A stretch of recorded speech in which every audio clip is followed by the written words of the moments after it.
Hi you guys, it's your girl Kendra Moore here, and today I am going to show you how you can make fire cider. So you see I have it chopped up here. That's my horseradish root.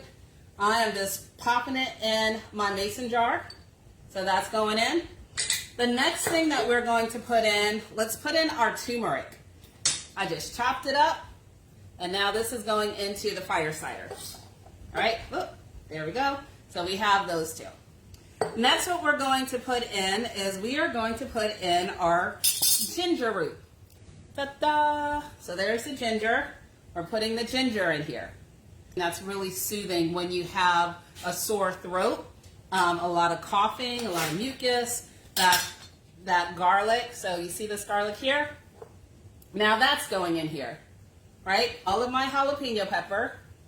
Again, doesn't have to be perfect. We're just slapping that baby in here. A lot of times we do get rid of skins, but they have such great properties in them, in and of themselves. So keep the skin on. So I have this onion here. I'm going to now add this to my jar.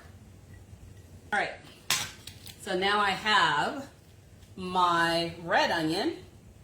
That's going in here. I'm going to put this in here. We're almost done.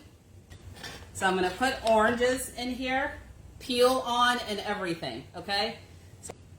All right, so we have our lemons, dripping with lemon juice, but that's all right. So we're going to put our lemons in here. You want to use apple cider vinegar with the mother, like I said, organic. You want it with the mother because that's what's giving it that fermentation. And we're basically just going to pour this in here and let it fill to the top. So what we're going to do is you're going to store this in a cool, dry place. Cool, dry, dark place. Every time you pass that cabinet, once a day, I should say, is that you're going to take it and you're just going to do this with it, right? You're just going to move that apple cider vinegar around.